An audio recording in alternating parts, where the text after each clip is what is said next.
Kandy Cares presents Abandoned Pregnant, the podcast show with Kandy Delore.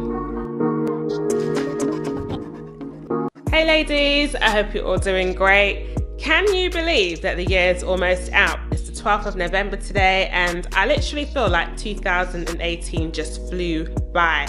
I'm advising all single pregnant women to make their arrangements for Christmas from right now and make sure that you've also got a plan B.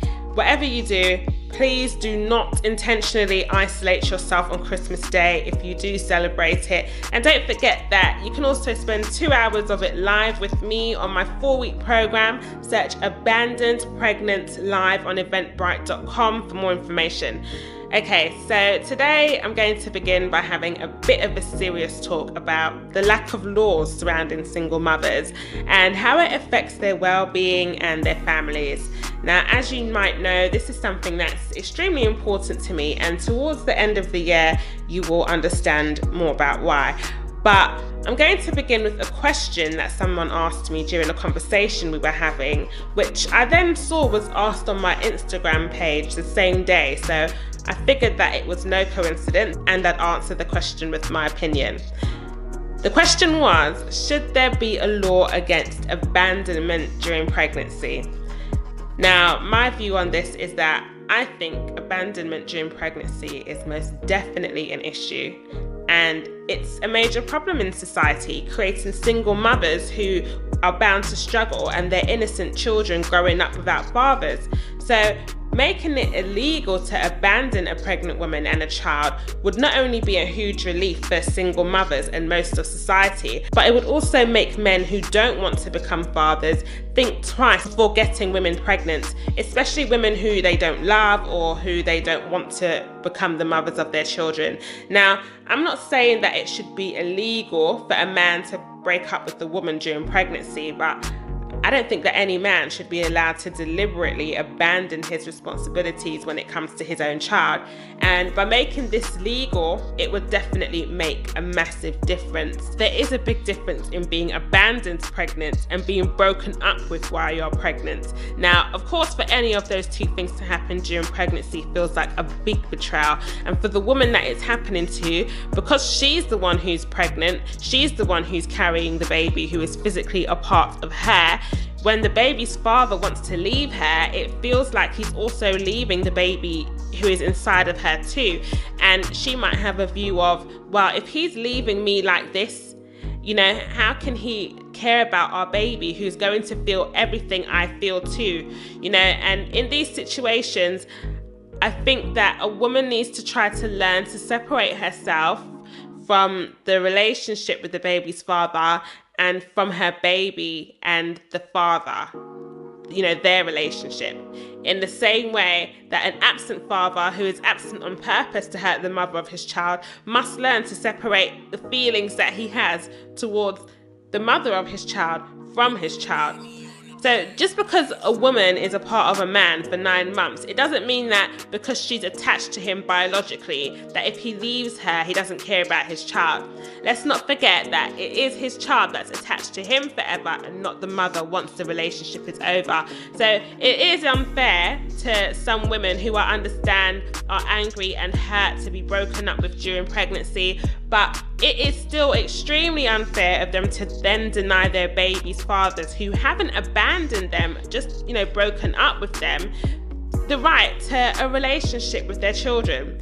I once spoke to a woman who admitted to me that she wouldn't allow her baby's father to be in her baby's life when he or she was born because he'd been around with loads of other women since they'd broken up, and she didn't want him all over her baby and kissing her baby because she didn't know where he had been. Now, I don't think people should kiss newborns anyway, but the rest of it was kind of, you know, petty, and it sounds like jealousy, to be honest, especially if the baby's father actually wants to be a father. Now, of course, there is another side of the script though. So when is it actually acceptable to stop your unborn baby's father who broke up with you access to his baby once the child is born? Can be valid reasons for you to state that you will be keeping the father of your child away from your baby before you've even had your baby. There are other things I can add to this list, but those are the most important things I can think of right now, which would be justifiable for choosing to not have a man who wouldn't set a positive example for his child in his child's life. So I'm going to ask my listeners to please leave a comment and tell me some other reasons that they can think of. And if you're a mother-to-be whose ex broke up with you while you were pregnant, did you stop your baby's father from being involved? If you did, I want to know why, and how do you feel about your choice? Are you relieved now, or do you regret it? Get in touch and share your experiences. Okay, so I want to talk about something quite serious now.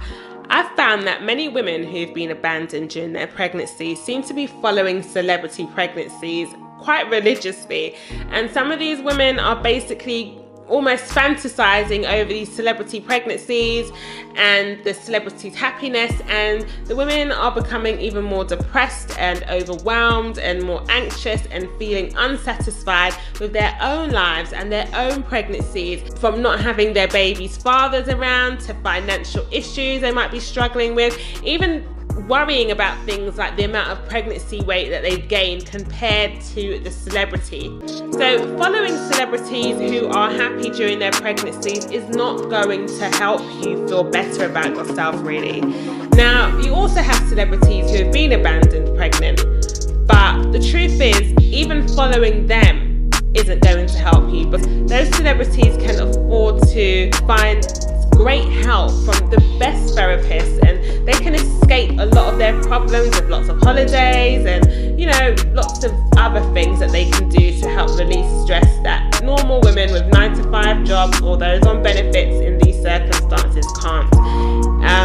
And even after they become single mothers, they are able to then hire around-the-clock childcare, fitness experts to stay in great shape, chefs so they don't have to cook, and so much more that makes their positive results faster and a lot more dramatic. Now, no shade toward those pregnant celebrities, because obviously they have worked really, really hard to get to where they are. But I'm just saying this to single pregnant women who are feeling bad about themselves because they are following celebrities who are pregnant at the same time as them. That stuff is going to have an impact on your feelings towards your pregnancy, towards your body, and also towards your life as a single mother, and especially when it comes to how much you can provide for your child and so much more. So single pregnant women, please take a break from, you know, those celeb pregnancy magazines, and also please try not to compare your lives to theirs, because they are two different lifestyles. Okay ladies, well that's the end of today's podcast, but stay tuned because I have some amazing interviews ahead as of next week, and they're going to be pretty interesting. Thanks for listening. Take care.